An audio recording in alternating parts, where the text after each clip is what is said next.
نو اوله ذریعه ده د معلوماتو د حاصلولو حواس خمسه او چې حواس خمسه کوم څه کار پریدي بیا هغه معلومیږي بس سره شي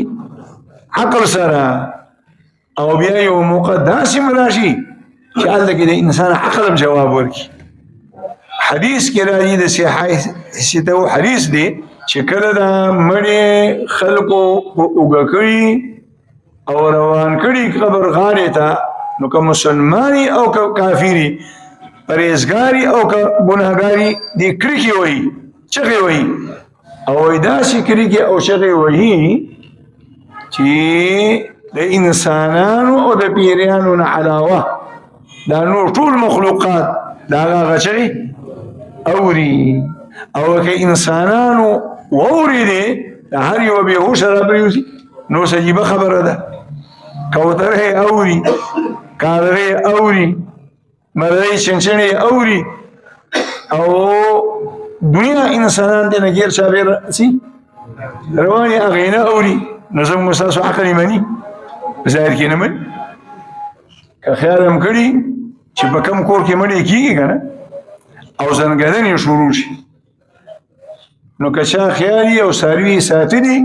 که غوا ده که میخه ده که چرګه ده که چیلۍ ده دې وخت هغه اوتري دا هغه مړي د حالاتو په هغې ته لږې موږ تاسو ته نه نو بعضې خلکو به بخواوي اوس هم داسې شته چې هسې مولیان لګیا دي انسان خو په قبر کې د خور سره خوري شي بیا د عذاب قبر د کوم ځای نه راغی نو عذاب قبر الله او د الله رسول وحي ویلي دي زموږ ستاسو عقل مني او که نه مني خو زموږ ستاسو ورباندې ایمان او یقین دی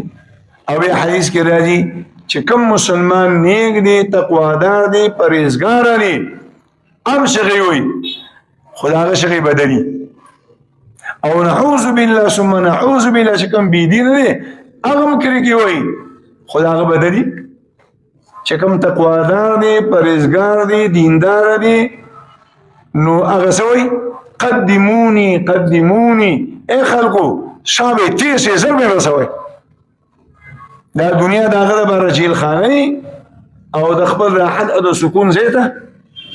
ور رواني وایي د دې غم نه مې وباسي او نعوذ بالله چې کوم کافر دی بېدین دی هغه شی وایي اے خلقو یا ویلتا دا چېرته م روان کړی تاسو خو ما هور کنې د اور غورځوئ ما غر کوئ نه غرض دا چې په کوم ځای کې د انسان عقل کار پرېږدي هغه ځای کې بیا د علم ذریعه د هغې نوم دی وحي او دا وحي دا د انبیاء کرامو دپاره الله پاک مقرر کړې ده د وحي معنی رسالت د وحي معنی نبوت د وحي معنی پیغمبري د وحي معنی هغه ذریعه د علم چې کوم الله پاک د انبیاء کرامو باندې را نازل کړی ده او د الله جل جلاله د طرفه د الله پاک انبیاء د الله پاک بندګانو تربیت او تعلیم کوي